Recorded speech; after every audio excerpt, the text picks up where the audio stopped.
രാവിലെ ഉണ്ടാക്കിയ പുട്ട് ബാക്കി വന്നാൽ നിങ്ങൾ ഇതുപോലെ ഒന്ന് തയ്യാറാക്കി നോക്കുക കേട്ടോ. അപ്പോൾ വൈകുന്നേരത്തെ ചായക്ക് നല്ലൊരു കടിയാകും. അപ്പോൾ ഇതാ ബാക്കി വന്ന പുട്ട് നമുക്ക് കൈകൊണ്ട് നല്ലപോലെ ഒന്ന് പൊടിച്ചെടുക്കാം. ഇത് മട്ട അരിനെ കൊണ്ട് ഉണ്ടാക്കിയ പുട്ടാണ്, നല്ല ടേസ്റ്റാണ്. അപ്പോൾ നിങ്ങൾക്ക് ചാനലിൽ വീഡിയോ ഉണ്ട്, വേണ്ടുന്നവർക്ക് പോയിട്ട് കാണാം. പുട്ട് വൈകുന്നേരത്തേക്ക് ഡ്രൈ ആയി പോയെന്ന് തോന്നിയിട്ടുണ്ടെങ്കിൽ കുറച്ച് വെള്ളം ഒഴിച്ചിട്ട് നമുക്ക് നല്ലപോലെ ഒന്ന് മിക്സ് ചെയ്തെടുക്കാം.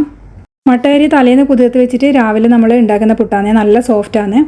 അപ്പോൾ ഇനി നമുക്ക് ചീനച്ചട്ടിയിൽ കുറച്ച് വെളിച്ചെണ്ണ ഒഴിച്ചിട്ട് അതിലേക്ക് കുറച്ച് ഉള്ളി ചേർത്തിട്ട് ഒന്ന് വഴറ്റിയെടുക്കാം.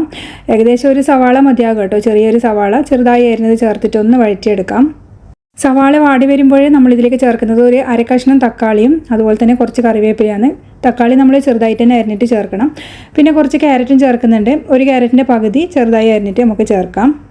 പിന്നെ ഇതിലേക്ക് ഒരു 3-4 ബീൻസ് ചെറുതായി കട്ട് ചെയ്തതും പിന്നെ കുറച്ച് ക്യാപ്സിക്കും ചേർക്കുന്നുണ്ട്. ഗ്രീൻ പീസൊക്കെ ഉണ്ടെങ്കിൽ ഫ്രോസൺ ഗ്രീൻ പീസൊക്കെ ചേർത്ത് കൊടുക്കാം. പച്ചക്കറികൾ ഒരുപാട് വേണ്ട കേട്ടോ, പുട്ടിൻ്റെ അളവിനനുസരിച്ച് നിങ്ങൾക്ക് പച്ചക്കറികൾ എടുത്താൽ മതി. കുട്ടികൾക്കൊക്കെ നല്ല ഹെൽത്തി ആയിട്ട് തയ്യാറാക്കി കൊടുക്കാൻ പറ്റുന്ന ഒരു ഐറ്റമാണ്. നല്ലപോലെ വാടിയതിന് ശേഷം ഇതിലേക്ക് ആവശ്യത്തിനുള്ള ഉപ്പ് ചേർത്ത് കൊടുക്കാം. അതുപോലെ തന്നെ ഒരു നുള്ളു മഞ്ഞൾപ്പൊടിയും ചേർക്കാം. അതുപോലെ കുറച്ച് മുളക് പൊടിയും കുറച്ച് കുരുമുളകിൻ്റെ പൊടിയും ചേർത്ത് കൊടുക്കുന്നുണ്ട്. ഇതൊക്കെ നിങ്ങൾ എരിവിനനുസരിച്ചിട്ട് ചേർത്ത് കൊടുക്കാം. പച്ചമുളക് ഇതിൽ നമ്മൾ ചേർക്കുന്നില്ല.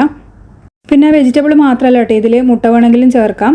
നിങ്ങൾക്ക് എങ്ങനെയാണെന്ന് താല്പര്യം എന്ന് വെച്ചാൽ അങ്ങനെ ചെയ്തെടുക്കാം. ഇത് ഏകദേശം ഒന്ന് വാടി വരുന്ന സമയത്ത് നമ്മളിതിലേക്ക് പൊടിച്ച പുട്ടും കൂടിയും ചേർത്തിട്ട് നല്ലപോലെ ചെറിയ ഫ്ലെയിമിലിട്ടിട്ട് ഒന്ന് ഇളക്കിയെടുക്കുന്നുണ്ട്. ഇങ്ങനെയാകുമ്പോൾ വെജിറ്റബിൾ കഴിക്കാത്ത കുട്ടികൾക്ക് വെജിറ്റബിൾ കഴിക്കാനും പറ്റും. അതുപോലെ തന്നെ നല്ലൊരു സ്നാക്ക് തയ്യാറാക്കിയെടുക്കാനും പറ്റും. ബാക്കി വന്ന പുട്ട് കളയേണ്ട ആവശ്യമില്ല. അപ്പോൾ നല്ലപോലെ മിക്സ് ചെയ്തതിന് ശേഷം ചെറിയ ഫ്ലെയിമിലിട്ടിട്ട് ഒരു 2 മിനിറ്റ് ഇതൊന്ന് കുക്ക് ചെയ്തെടുക്കുന്നുണ്ട്. ഇതിൽ ആവി കയറി കഴിഞ്ഞാൽ വീണ്ടും നല്ലപോലെ ഒന്ന് സോഫ്റ്റായി കിട്ടും. അപ്പോൾ കഴിക്കാൻ നല്ല ടേസ്റ്റാണ്, അതുപോലെ തന്നെ നല്ല ഹെൽത്തിയാണ്. വൈകുന്നേരത്തെ ചായക്ക് നല്ലൊരു പലഹാരമാകും.